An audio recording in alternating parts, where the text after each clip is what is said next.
여러분들이 팔복을 외우실 때에 3절부터 10절까지 그렇게 외우시면 되겠습니다. 물론 11절, 12절도 다 외우시면 좋지만 그 부분은 이제 10절과 관련된 부분이니까 여러분들이 3절부터 10절까지 8절을 외우시고, 그리고 늘 묵상하시고, 그리고 그냥 읽어가지고는 의미가 잘 깨달아지지 않잖아요. 그래서 우리가 말씀 나눈 걸 갖다 되새기면서 이 말씀 이런 뜻이다, 그걸 되새기면서 외우시면 이 팔복을 외우고 묵상하고 암송할 때마다 여러분들 마음속에 하나님의 잔잔한 은혜가 흐르게 되어져 있어요. 오늘은 5절에 있는 온유한 자는 복이 있나니 그들이 땅을 기업으로 받을 것이며, 이 말씀을 살펴보겠습니다. 이 온유하다는 것은 무엇이냐면은 관계 속에서 나오는 것입니다. 혼자 있어도 누릴 수 있는 것은 마음이 청결하고 마음이 가난하고 그냥 혼자 있어도 누릴 수 있는 거예요. 그런데 이 온유라고 하는 것은 항상 관계 속에서 나타나요. 사람들과의 관계 속에서 온유한 모습이 나타나요. 그리고 하나님과의 관계 속에서 온유한 모습이 나타나요. 사람과의 사이에서 온유한 모습은 무엇이냐면요, 웬만한 것은 참고 견디고 인내하면서 나아가는 그런 성품이에요. 그러니까 어떤 것을 참지 못하는 것을 보고서 그것을 온유하라고 그러지 않아요. 너그러운 성품을 이야기합니다. 대인관계에서, 인간관계에서 어떤 데는 억울한 일 당할 수 있어요. 이치 안 맞는 그런 일들을 당할 수가 있어요. 그때에도 그것을 참고 나아가는 성품을 가진 사람을 우리는 온유하다고 해요. 그럼 하나님과의 관계 속에서는 어떤 거냐면, 하나님께서 하라고 하는 것을 웬만하면 거역하거나 불평하거나 원망하지 않고 순종하면서 나아가는 사람, 그런 사람을 우리는 온유하다고 그렇게 이야기합니다. 원래 이 온유라고 하는 말은 성경에서 이야기할 때 야생마를 길들였을 때 그 길들여진 말을 온유라고 그렇게 표현을 했습니다. 온유라는 말이 너무 좋으니까 어떤 분은 자녀를 낳아가지고 이름을 온유라고 하는 그런, 또 한국에도 목사님들 이름 중에서 본인이 예수 믿고 이름을 온유로 바꿔, 원래 이름은 있지만은 온유로 바꿔서 김온유, 최온유 뭐 이렇게 부르는 분들이 있어요. 온유라고 하는 것은 야생마는 자기 마음대로 그냥 들판에서 달려있잖아요. 가고 싶으면 가고 쓰고 싶으면 쓰고 자기 고집대로 살아가요. 자기 의도대로 살아가요. 그런데 주인이 딱 붙잡아가지고 훈련을 시키기 시작해요. 야생마 훈련시키는 것이 얼마나 힘듭니까? 얼마나 어렵습니까? 우리가 이 온유해진다는 것도요, 그렇게 쉬운 것이 아니에요. 갑자기 되는 것이 아니에요. 그런데 그 야생마가 훈련을 받고 나면 주인이 가자 하면 가고, 서자 하면 서고, 빨리 달리라 하면 빨리 달리고, 느리게 하면 느리게 가고, 무거운 짐을 끌고 가라고 하면 그 무거운 짐을 끌고 갑니다. 그렇게 주인에게 온전히 길들여진 야생마, 그걸 향해서 온유라고 한다는 것입니다. 그런데 이 온유해지는 사람에게 어떤 복을 약속하고 있느냐 하면은 땅을 기업으로 준다고 그랬습니다. 한국에 있는 그리스도인들이 제일 좋아하는 말씀이 이 말씀이에요. 한국에는요, 땅이 부족하잖아요. 땅값이 비싸잖아요. 그러니까 온유해지면 땅을 기업으로 준다더라. 이제 그 의미를 이제 깊이 생각하면 그런 말은 아니지만은 땅을 기업으로 준다는데, 여기서 땅이 뭐냐 이거예요. 구약 시대에 땅을 기업으로 준다는 것은요, 가나안 땅을 이야기합니다. 약속의 땅을 이야기합니다. 시편에 보면은 시편 37편 11절에 온유한 자들은 땅을 차지하며 그렇게 되어져 있습니다. 온유해지면은요, 약속의 땅을 하나님이 주신다는 것입니다. 여러분, 가나안 땅을 차지한 사람이 누군지 한번 생각해 보시기 바랍니다. 거기에서 오랫동안 살아왔던 그런 완악한 원주민들 다 쫓겨나요. 물론 나중에 남은 사람들 있었지만 전쟁을 통해서 많이 피폐해지는 것을 볼 수 있어요. 아주 완악한 원주민들, 하나님께 전혀 순종하지 않고 우상을 섬기면서 나아갔던 그들은요, 그 가나안 땅을 계속해서 누리지를 못하는 거예요. 그리고 애굽에서 나왔던 세대들이 가나안 땅을 차지했습니까? 아니에요. 그들은 조금만 불편하면은 항거했어요. 하나님 앞에 거역했어요. 원망했어요. 그래서 그들은 광야에서 다 쓰러졌어요. 광야 시대에 태어났던 사람들, 광야에서 태어났던 사람들, 그런 사람들이 온전히 가나안 땅을 점령하게 되었다는 것입니다. 여러분이 이 땅이라고 하는 것이, 이 가나안 땅이라고 하는 것이 그냥 하나님께서 주는 것이 아니고 온유해진 사람이 차지하게끔 그렇게 만들었다는 것입니다. 그러면 신약 시대에 와서 이 땅은 무엇을 의미하느냐 하면은 이 물질적인 땅을 이야기하지를 않습니다. 물질적인 땅이 아니라 영적인 땅인 하나님의 나라를 이야기하는 것입니다. 온유한 자는 하나님의 나라를 차지하게, 하나님의 나라를 기업으로 얻게 된다는 것입니다. 세상이 줄 수 없는 하나님의 나라를 기업으로 얻을 수 있는 사람이 바로 온유한 사람이라고 그렇게 이야기하고 있는 것입니다. 여러분, 온유한 자가 땅을 차지합니다. 이 세상에서 원리를 봐도, 세상의 물질적인 것을 봐도요, 여기에 땅을 갖다 차지하는 것이 그냥 아주 폭력적인 그런 사람들이 차지하는 것이 아니에요. 세상에서 보면 폭력적인 사람들이 일시적으로 땅을 차지하는 것 같지만 나중에 더 폭력적인 사람이 나타난다든지 아니면 폭력적인 그런 걸로 인해 가지고 다시 빼앗겨버리는 그런 경우들을 우리는 흔히들 보게 되는 것입니다. 일반 동물의 세계를 보세요. 굉장히 그 포악한 그런 동물들, 사자라든지 호랑이라든지 곰이라든지 늑대라든지 아주 포악한 동물들 아닙니까? 그런데 이 포악한 동물들이 땅을 차지하고 있는가? 분명히 보면 힘도 있고 강하고 사납고 그래서 그런 동물들이 세상을 다 차지할 것 같은데 지금은 그런 동물들은 거의 다 사라져버리고 개체수가 점점 줄어들고 멸종 위기에 있는 동물들이 많아요. 그래서 동물원에 가야만 구경할 수 있는 그런 동물들로 전락해버리고 말았습니다. 밀림의 왕이라고 생각하고 굉장히 거칠고 포악하고 그런 동물들이 지금은 지구상에서 거의 사라져가고 있다는 것입니다. 동물원에 가야만 보호해줘야만, 그들이 마음대로 포악하게 다른 것들을 잡아먹으면서 살았는데 지금은 사람들이 보호를 해줘야만 그것이 남아있을 정도로 그렇게 바뀌어져 버렸다는 것입니다. 반면에 소라든지 양이라든지 보세요. 그들은 아주 온순합니다.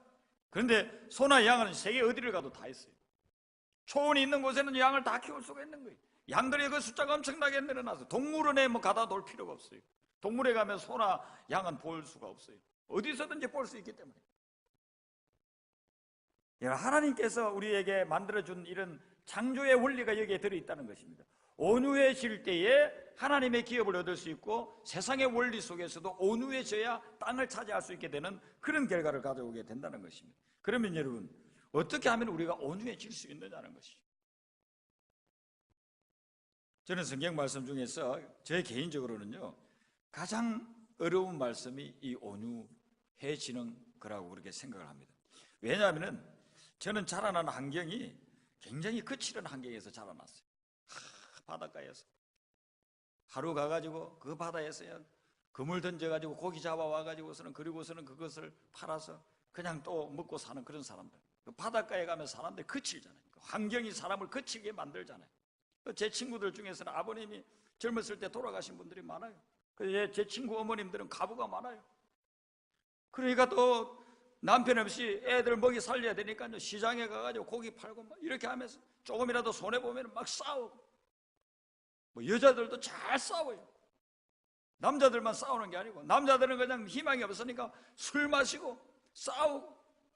그 어릴 때 저는 초등학교 때도요, 뭐 동네에서 싸우면 뭐 이렇게 1대1로가 아니고 패거리로 수십 명씩 막 들판에서 무슨 전쟁하듯이 싸우고 뭐 그런 분위기 속에서 자랐어요.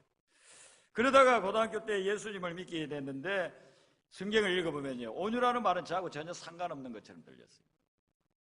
신학을 공부하고 목회를 하면서 보니까 온유해야 되는데, 어릴 때부터 이 습관이 된 것이 온유하고는 거리가 먼 거예요.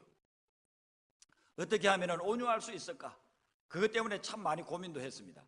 그래서 성경을 연구를 하면서, 이 성경을 묵상을 하면서 어떻게 해야 온유해 줄 수 있을까에 대해서 많은 질문을 던졌어요. 근데 신학교를 가보니까 정말 천성적으로 온유한 분들이 있더라고요.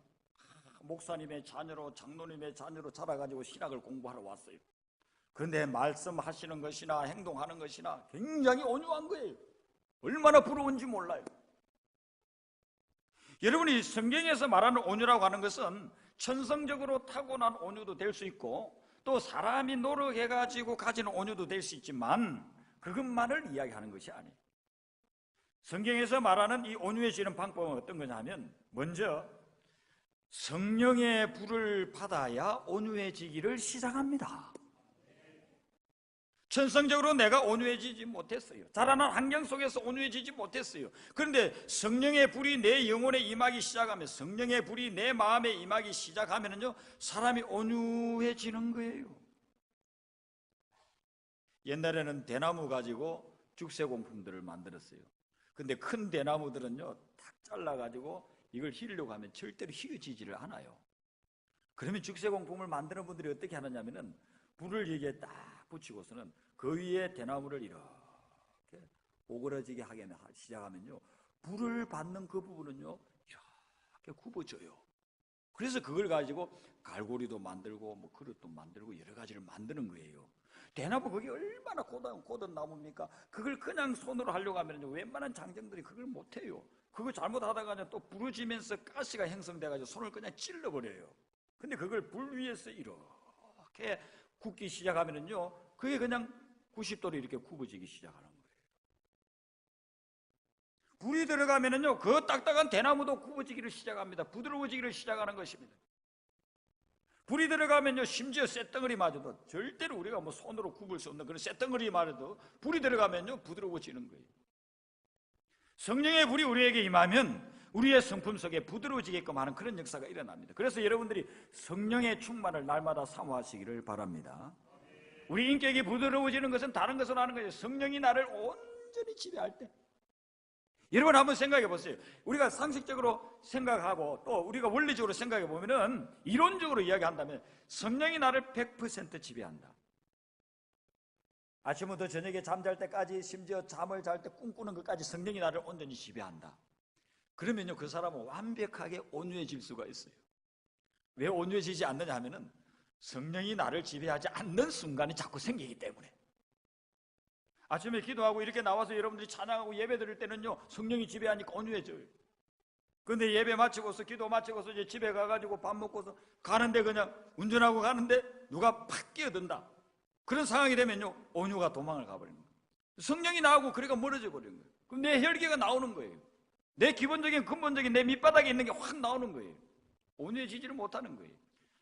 그러니까 늘 성령이 충만하도록 사모할 때 점점점 우리는 온유해져 가는 그런 삶을 누릴 수가 있다는 것이죠. 더불어서 성경에 보면은 온유가 되려면 하나님의 말씀을 계속해서 가까이 해야 돼요. 하나님의 말씀을 가까이 하고 하나님의 말씀을 묵상하면은요, 그러면은 온유해져요. 들판에 가보면 비가 오지 않으면, 특별히 캘리포니아에 비가, 이 물이 들어가지 않는 곳을 보세요. 얼마나 땅이 딱딱한지 몰라요. 아주 딱딱합니다. 그런데 그곳에 물을 주고 비가 오기 시작하면요, 그 흙들이 부드러워지는 거예요. 마른 땅에 씨를 뿌리는 농부는 아무도 없어요.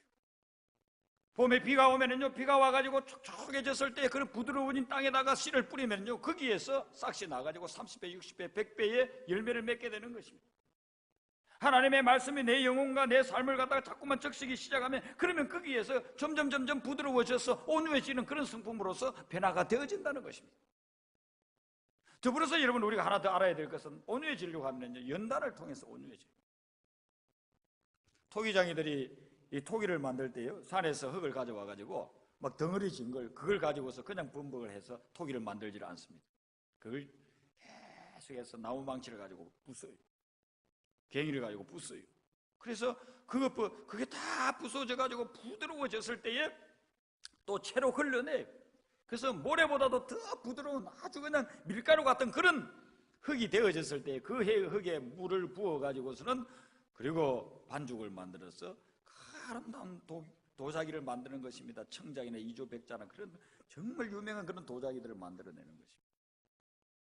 덩어리로 되어져 있을 때는 하나님이 쓸 수가 없는 거예요. 덩어리가 되어져 있을 때는 계속해서 두들겨 패는 것입니다. 성경에 보면요, 하나님 앞에서 쓰임받은 사람들이 전부 다 얻어맞은 사람들이에요. 아브라함을 보세요. 25년 동안 하나님 앞에 얻어맞습니다. 모세를 보세요. 40년 동안 하나님 앞에 얻어맞습니다. 바울을 보세요. 그가 수도 없이 얻어맞습니다. 그렇게 얻어맞으면서 점점 엉어리지고 덩어리지고 고집 이런 것들이 다 부서지기를 시작하는 것입니다. 그래서 부드러워졌을 때, 온유해졌을 때, 그때 하나님이 사용하시기를 시작한다는 것입니다. 모세는 자아가 굉장히 강한 사람이었어요. 그래서 80세가 될 때까지 그것이 부서지지를 않는 거예요. 딱딱한 바위덩어리와 같이 있는 거예요. 그러니까 하나님께서 80세 될 때까지 계속해서 모세를 부서뜨린 거예요. 계속해서 두들겨 패고 두들겨 패서 부서뜨려가지고 그가 부드러워졌을 때에 80세, 그때부터 하나님이 모세를 비로소 사용하기를 시작했다는 것입니다. 여러분, 오늘 이 말씀을 여러분들 마음속에 다 잘 되새기기를 바랍니다. 성령이 나에게 임하고 하나님의 말씀이 나에게 온전히 임해가지고 나를 지배하고, 그리고 하나님이 고난과 연단을 통해서 나를 부서뜨릴 때에 그때 온유한 사람이 되는데, 온유한 사람이 될 그때부터 하나님이 나를 사용하기를 시작한다는 거예요. 믿음의 사람이 되고 신앙생활을 하고 주님 앞에 나오면 멋지게 쓰임받고 싶어요. 하나님, 나도 베드로처럼 쓰임받고 싶고 사도 바울처럼 쓰임받고 싶습니다. 빌리 그레함 같이 쓰임받고 싶습니다. 근데 그때 하나님의 말씀은 뭐냐면, 네가 그렇게 쓰임받고 싶으냐? 그러라고 한다면 네가 이 온유의 훈련을 받아야 된다. 네 성품에 온유함이 있어야 된다.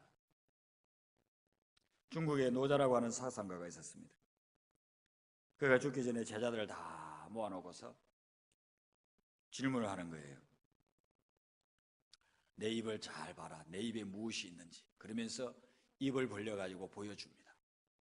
제자들이 보니까요, 이빨이 다 빠졌어요. 혀밖에 없어요. 선생님, 그 튼튼하던 이빨은 다 빠지고 혀밖에 없습니다. 노자가 이야기를 합니다. 너희들이 잘 봐라. 나는 이제 얼마 있지 않으면 이 세상을 떠날 것인데 너희들은 앞으로 이것을 잘 보고서 기억해라. 내가 젊었을 때 치아가 얼마나 건강했는지 모른다. 이 치아가 건강해서 밥을 먹다가 혀를 씻기도 하고 내 입안을 갖다가 씻기도 하고, 그래서 치아 때문에 혀와 입안이 얼마나 힘들었는지 모른다. 그런데 그 딱딱하던 치아는 다 빠져 없어지고 씹히기도 하고 피가 나기도 하고 항상 부드러워서 양보만 해야 됐던 그 혀는 지금도 남아있는 것이다. 이 세상에서 온유한 자만이 남아있는 것이다. 그런 위대한 교훈을 남기고 죽어갔다는 것이죠. 여러분, 하나님께서 오늘 우리에게 도전해 줍니다. 너희들이 천국의 백성으로 살아가기를 원하느냐? 온유해지라는 것입니다. 여러분들이 하나님의 말씀과 성령의 인도하심과 여러분들에게 있는 어떤 연단을 통해서 온유해짐으로 말미암아 하나님이 주시는 영적인 땅, 하나님 나라를 누리게 되는 그런 역사가 일어나기를 주님의 이름으로 축원합니다. 우리 이 한 시간 한번 기도하시겠습니다. 이 시간 기도할 때는 특별히 우리가 고난 가운데 있는 분들, 육신의 질고로 고통당하는 분들, 병원에 입원해 있는 분들, 또 가정에서 요양당하고 있는 분들, 이런 분들을 생각하면서 우리 한번 기도하겠습니다. 그분들에게 치유의 역사가 일어날 수 있도록, 회복의 역사가 일어날 수 있도록 먼저 우리가 한번 기도하고 난 후에 그 다음에 우리가 같이 기도하는 그런 시간을 가지겠습니다. 이 한 시간 치유와 회복을 위해서, 고난과 역경 가운데 있는 분들을 위해서, 여러분들이 그런 가운데 있으면 여러분들 자신을 위해서 기도하고, 여러분들 주변에 지금 고난과 역경 가운데 또 질병으로 고통당하는 분들이 있으면 그분들의 치유를 위해서 이 한 시간 우리가 주여 부르고 합심해서 기도합니다. 주여, 할렐루야.